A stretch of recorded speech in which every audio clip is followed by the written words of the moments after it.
Ahora estamos en comunicación con el presidente de la ANDI, Bruce McMaster, debido a que hoy hubo una importante reunión en el Palacio Presidencial para hablar de un plan de salvamento para las empresas de Colombia. Sería una segunda etapa después de lo que ha hecho el gobierno nacional hasta el momento para tratar de evitar la pérdida de empleos generada por la crisis económica debido al COVID. Esa nueva etapa ha sido fundamental, su creación, porque ahí está participando activamente el empresariado colombiano. Por eso saludo a Bruce McMaster, presidente de la ANDI. Muy buenas noches. Buenas noches, Claudia. ¿En qué consiste, señor McMaster, esta comisión de alto nivel para la financiación y el salvamento de empresas? ¿En qué se diferencia de lo que ya el gobierno ha hecho durante estos meses de pandemia y de COVID? Bueno, sí, de acuerdo a conversaciones con el señor presidente y la señora vicepresidenta, ellos propusieron crear esta comisión, que fuera una comisión que se centrara en entender realmente cuáles son las propuestas del sector privado y que pudiéramos hacer un trabajo conjunto, sector público y sector privado, para poder, sobre todo, buscar salvar el empleo, buscar generar una base de empleo que esté fundamentada en que las compañías colombianas puedan ofrecerle oportunidades a los trabajadores colombianos. Entendiendo que el gran generador de empleo en un país como Colombia son las empresas, entendiendo que algunas de las compañías están teniendo problemas grandes en algunos casos en términos de liquidez, en términos de poder operar, en términos de vender, tratar de entender junto con los empresarios cuáles son realmente los eventuales ajustes que tendría que tener, por ejemplo, la política pública que hasta ahora ha sido desarrollada, o cuáles son las nuevas ideas que se pudieran plantear para poder efectivamente en el muy corto plazo buscar defender empresas, y por lo tanto defender empleos. Esto quiere decir, Bruce McMaster, que el plan que el gobierno trató de implementar durante estos meses de pandemia fracasó porque las empresas no tuvieron el acceso al crédito de manera tan expedita como el gobierno pensó que lo iban a tener con todas las erogaciones que hizo. No, Claudia, yo no diría que en ningún caso fue así. Yo diría que así como se presentaron diferentes fases en términos de salud y, por ejemplo, al principio hubo las primeras cuarentenas, los cierres, luego se empezó con la etapa de pruebas, luego hablamos de los ventiladores y hoy en día estamos hablando inclusive de reactivación con cuidado y también de las vacunas. En la economía pasó lo mismo. Primero hubo que asegurar el abastecimiento de la sociedad, desde el tema agro, desde el tema comercio, desde el tema industrial. Luego hubo que tratar de salvar de alguna forma, digamos, situaciones de empresas que estaban perdiendo empleo y por lo tanto tenían condiciones inclusive de ingresos para las familias graves. Y ahora tenemos unas nuevas etapas. La nueva etapa yo la definiría por lo menos en 3 capítulos. Una etapa de salvamento de compañías, que es muy importante porque significa salvamento de empleo.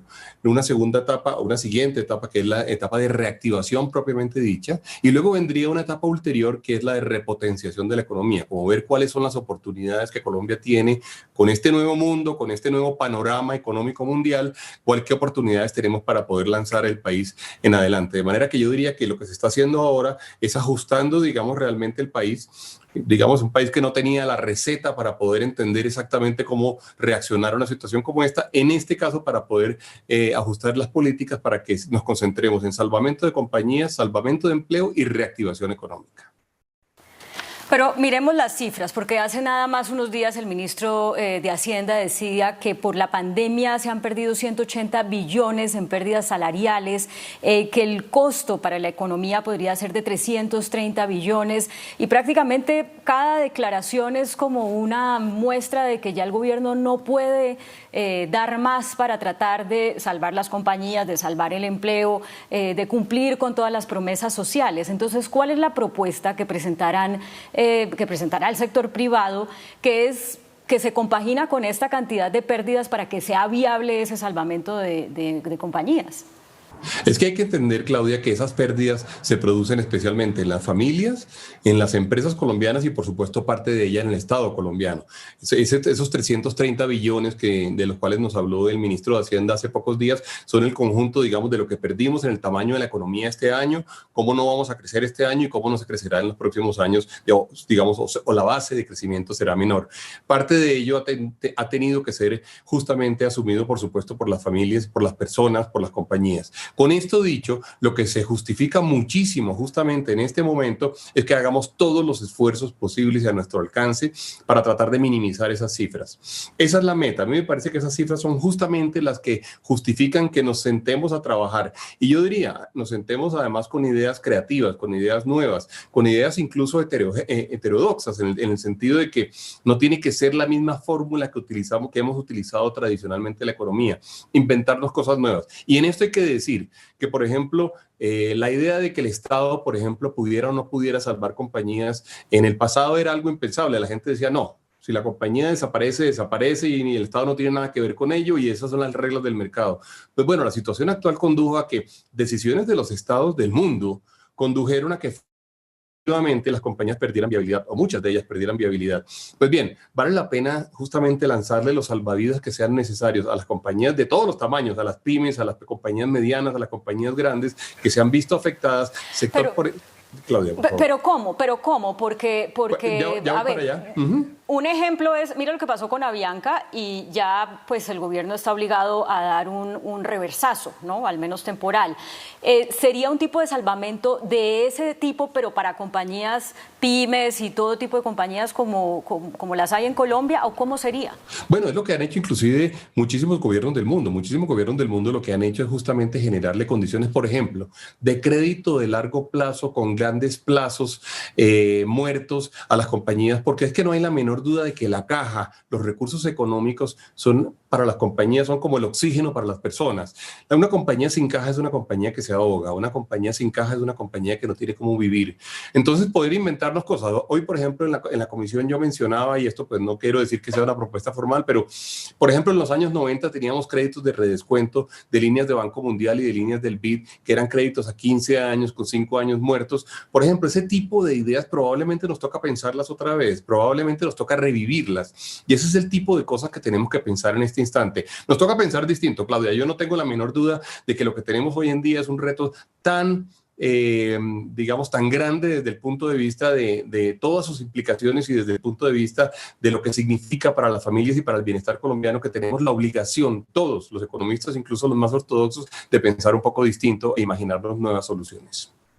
Bueno, tengo que ir cerrando, pero entonces yo quiero saber si es que usted primero logró convencer al gobierno de lo que no lo había logrado convencer desde marzo, cuando empezó este confinamiento por la pandemia, porque usted viene diciendo esto desde el comienzo y varias veces pues le han dicho que no se puede, y en su asamblea de la ANDI en agosto pues también lo dijo, y nosotros no hemos visto unas señales del gobierno que digan, sí, Bruce tiene razón, eso es lo que vamos a hacer. ¿Es que ahorita las cosas cambiaron o usted recibió como una promesa del presidente para llevar a cabo una propuesta en el sentido en que usted ha venido hablando? Yo efectivamente he venido diciendo que tenemos que pensar cosas impensables, que tenemos que pensar por fuera de lo que tradicionalmente lo hemos hecho, y yo creo que de alguna forma la realidad nos está de alguna forma infortunadamente dando la razón. Yo creo que el gobierno ha sido suficientemente resiliente, ha podido entender, digamos, qué es lo que hay que hacer en cada uno de los momentos, entiende que hoy en día probablemente los tenemos que concentrar en cosas nuevas. Esto al final tendrá que ser el trabajo cooperativo y colectivo, digamos, de muchas personas, y yo realmente celebro que el gobierno haya abierto este espacio de conversación, porque sin duda allí es donde se producen las soluciones. Este es un problema de toda la sociedad, no es solamente un problema del Ministerio de Hacienda o solamente un problema del Ministerio de Comercio, es un problema de toda la sociedad, de manera que hace todo el sentido del mundo que la sociedad se siente y que tengamos ideas y que las planteemos, y que ojalá las ideas sean todas consideradas pues con respeto, con apertura, con la gracia, digamos, que le da la inteligencia de poder pensar cosas nuevas a las mejores mentes del país, diría yo, en los temas económicos. Bruce McMaster, presidente de la ANDI, muchas gracias por acompañarnos. No, gracias a ti, Claudia. Seguimos en Noticentro 1 CMI.